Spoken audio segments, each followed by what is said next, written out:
you see me? Holy moly, I'm doing a shirtless video. It's been so long since I've done that. I'm gonna turn the light. I feel so defeated. And I don't mean like overwhelmingly so. It's just like so subtle, but always there.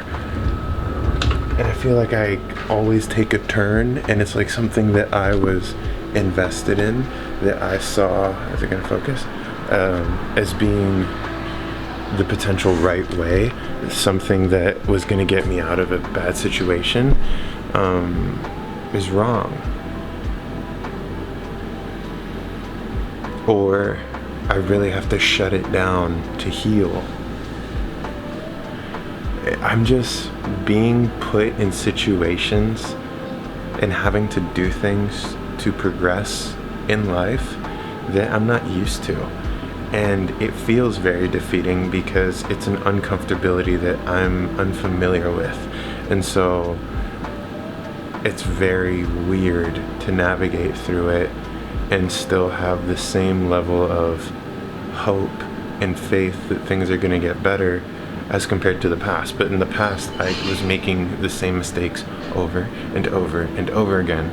And granted, like, the field, the box of mistakes that I was making was huge. It wasn't just the same ones. It was like, okay, I've done these plenty of mistakes many times. I know what the healing process is like.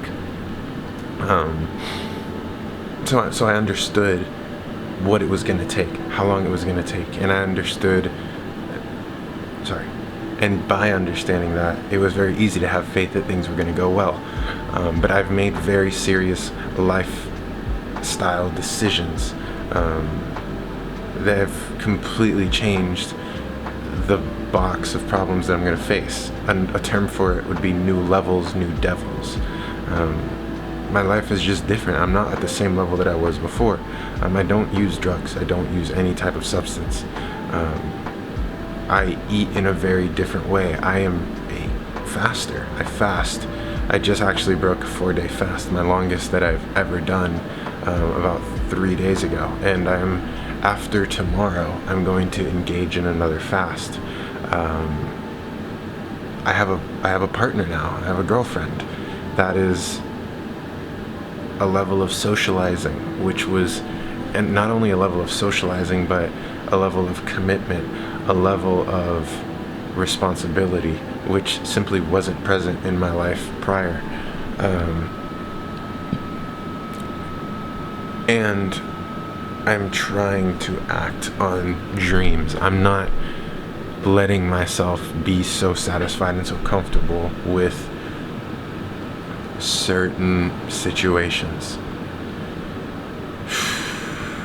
And so I'm coming across these situations which move at a different pace. It's not that they move at a different pace, it's they move at a different pace than I think they should. And so it creates stress because I'm either wanting to go faster or I'm wanting to go slower than things are unfolding. And so the only option is to simply go with the pace at which things are going. Otherwise, you're gonna get hurt. And so I'm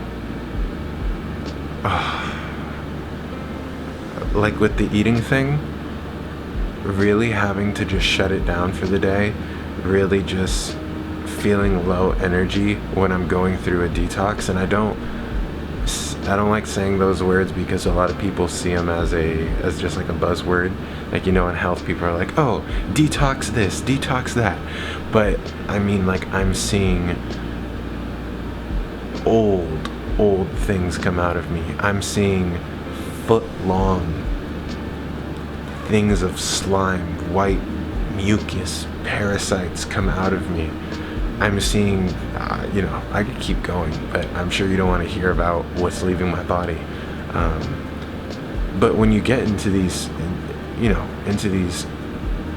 elimination phases for the day and the next day, you kind of just got to shut it down and do the absolute bare minimum. You got to go to work, you got to come home, and got to go to sleep. I don't just bust out YouTube videos like I once did, which to me was value. in the eyes of myself. Okay, I'm doing a bunch of YouTube videos. That means that I am providing some type of value. I'm doing something to move myself forward in life. But upon realization of how I was engaging YouTube, I realized that it really wasn't what's making my heart the happiest. And through fasting, through family time, through through life situations that have happened to me since November of last year, I've realized that like happiness is true. Like it's like that's it right there. And so you always have the option to be happy, and the option to be happy also does a cascade of things to you mentally, emotionally, physically. Hence, if you want to be happy in this current moment, that means, well, JC, you don't have to eat this certain thing that you think you need to eat to make sure that this bad thing that you ate in the past can leave you. You can just relax and sip on some lemon water and you'll be fine. But I think that I need to do certain things to make me happy, rather than realize I can just be happy right now. I don't need to try and stretch myself thin and try to reach out to people in the past to help satisfy this desire of, oh, I'm not losing connections. Well, it's not that you're not losing connections. It's that you're just much happier being around the people that you have in your life right now, because you click with them the best, because you've evolved from the person that was more compatible with those people in the past. And so I've stretched myself thin, thinking that it would make me happy to reach out with these old colleagues, and only to be sitting there with them, realizing that I really don't have anything in common with them. And if it wasn't for the fact that we all voluntarily chose to go to the same job every single day for a year, I wouldn't see them and they wouldn't see me. We wouldn't cross paths. We wouldn't be in the same groups, because we don't have the same interests. We don't have the same way of living our lives. We don't have the same morals. We don't have a lot of the same things. So why would I want to put in the effort to keep these type of things around? So that doesn't make me happy, and that's why they're not in my life. So I don't need to try and revive things. Leave it in the past. It was a beautiful time when I was there. I got all the lessons and I moved on. You know, you don't see a third grader in a kindergarten's classroom, because they learned everything they needed in kindergarten and moved on. So there's that aspect, and I'm coming to terms with that like every day. And I'm like, are you sure that's what you're supposed to do? Are you sure you want to let that go? Yes, JC, let it go, because then the new things come, and the new things are really fun, and I really like them, and I want to experience more of those, please. And I talked about wanting to start my own business, which I still want to do, but it ties in with it, right? But one of the things that I've realized is that I have to, my current belief is that I have to meet people at some type of middle ground with where I'm eating versus where they're at. Let's face it, the majority of the world is mixed eaters, containing starch, containing meat, containing processed foods, containing soda, with very little fruits, vegetables, and water. So if I were to just give someone a salad with green leaf lettuce as the base, with chopped up celery, chopped up dates, and maybe steamed broccoli, and give that to them, I would simply go under. I would just go under. I would make no profits. It's not happening. So I need to understand that I need to meet them in the middle. I gotta meet them where they're at. I gotta use salt in my foods. I have to give people chips. I have to give foods that imitate what they would normally eat, but in a way that's as least harmful as possible. And so a recipe that I'm going to be making here soon is vegan nachos. I've played around with walnut meat. Walnut meat, if you season it right, is incredible. The texture, the taste, everything is incredible. I bought stuff to make my own sweet potatoes at my house, in my oven, so I can, once I find a recipe I like, I can learn how to mass produce that and just, you know, sell out. I would like to just sell out. I would like that to be a thing. Maybe I work like 3 or 4 hours, I sell out, okay, we're closed, done. And I make my money for the day. I don't want to do too much. And yeah, so I'm doing all this stuff. I'm making, you know, vegan sour cream, vegan queso, all that stuff. And so I wasn't really thinking too much of it. And so at the end of this 4-day fast, I ended it because the nights started to get torturous with the cravings that I was going through. And so what I've come to understand is, as the body is finally eliminating old deposits of waste, what they do is they go into circulation, into the bloodstream, and from there they're either filtered out through the kidneys, or you poop it out. It gets secreted through the colon, goes into the stool, boom, out you go, right? So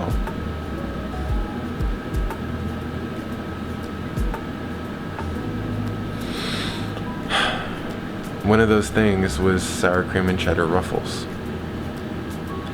And what is cheddar? That's cheese. Sour cream, that's a milk-based product. White potato chips, like, this is like so far off of what I would eat. But like I said, the nights were becoming torturous for those cravings, and I just didn't want to sustain 3-hour-long sessions of having to shut it down, of having to lie down, of having to stay in my room, of having to be cranky, of having to be mad. But I understand that the bill comes due when you decide to eat wrongly, when you decide to mistreat the body, whether you're doing it consciously or innocently. You still have to pay. You know, if you break a law, you have to face the consequences, whether you did it on purpose or not. So I felt it kick up again, and I was like, you know what? No, I'm gonna break the fast safely, but I also know how to safely engage in these foods to where they're not just gonna stay in me and constipate me. I understand that if I eat you know, mouthfuls of romaine lettuce or mouthfuls of green leaf lettuce in between these bites of chips or hummus or anything else that I want, that I know I shouldn't be having, that is a heavy starch and a constipator, something that forms a good paste. I know that if I'm eating mouthfuls of lettuce in between, and when I want to wrap things up, I just have to eat 1 to 2 stalks of celery, I know that I'll poop it out in less than 24 hours the next day. So I was engaging in this, and when you are primarily a fruit eater, when you are primarily just living off of cold-pressed organic juices, when the heaviest thing that you really allow yourself to eat is celery, suddenly a potato chip with salt and old cheese and old milk. Who knows how long those Ruffles have been in those bags before I buy them? God knows. God knows how long it took for that cheese, for that milk to leave that cow, to be fermented into the cheese that was used for that chip, and the sour cream seasoning and all that, for then to be sitting in that bag in stale air. God knows what temperatures that bag has been in, hot or cold, which further decomposes it before I decide to eat it. So my system is so sensitive to this stuff because I have cleaned out my digestive tract a lot. I'm not saying it is completely clean. It is nowhere near completely clean. But I have seen foot-long, multiple inch wide strands of mucus come out that I know for certain was along the walls of my digestive tract and has just been loosened through the intense dissolving properties of fruit acid and fruit sugar and fruit juice. And it sucked, but these foods are so incredibly addicting. Overall, the term that I like to use is just mucus, because when you let these foods sit in the body in a consistently decaying, fermenting state, it degrades into this slime-like, sticky, viscous substance, very similar to the substance that eventually turns into a booger inside your nose. It's not your mucous membrane. This is foods which degrade into matter, which can grow fungus, which can grow bacteria that causes disease. This is matter that constipates your entire system, a system which is very similar to a sponge, a system of multiple complex, tiny and large tubes, a system which is so connected that if one part of it is compromised, it compromises the function of the whole system. So it hurt. Even though I did it correctly, it still hurt. It doesn't make it any less easy. And I was like, oh my God. I know that this is very far away from what I'm going to serve people, but can I sleep at night knowing that I'm doing this and making money? Like, is that really what I want to do? And it really just challenged me, and it scared me because, as I shared before, I don't believe I can make a living serving people how I would serve myself. And I don't want to engage in the highest level of diet and the highest levels of living and still be feeding people food that I think is poison. I understand to a point it's transitional. It's something that can introduce people to plant-based living. Heck, if it wasn't for the people that were serving me tofu in my giant burritos back when I was in college, I wouldn't be where I'm at right now. And now I would never eat tofu again. No, I would have to, no, I wouldn't eat tofu. I wouldn't even recommend anyone use it for transition. No, it's not good. But anyway, all of that to say,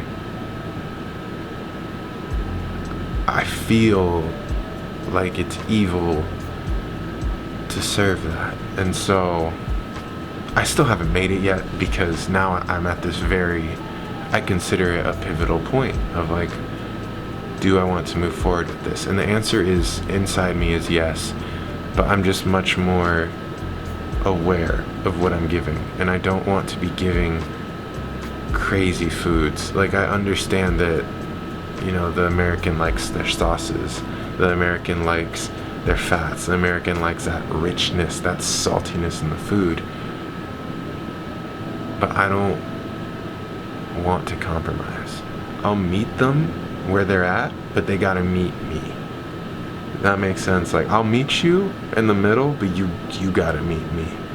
And so I understand that ask and you shall receive, and be guided in the right direction. But damn, it's like I said, it's hard to not feel defeated, but I need to understand that it's not a feeling of defeat, it's just a feeling of uncomfortability as we shift, as we move into a different direction than we thought we were going. We had expectation, so we were putting too much energy into a certain direction, too much momentum in the wrong way, and when life wants us to take the turn, we were thinking we had to go straight, and we still want to go straight even though we're going right. We're like, okay, fine. So I still need to make it, I still need to serve it, I still just need to, you know, everything in moderation. Yeah, these things, anything is bad in excess. If you eat 3 pounds of grapes, good luck, buddy. That's gonna suck. If you eat half a pound of grapes, some dried mangoes, that's good. Yeah, that's basically, that's really what I just needed to get out. I just really needed that. Okay, love you guys. Peace.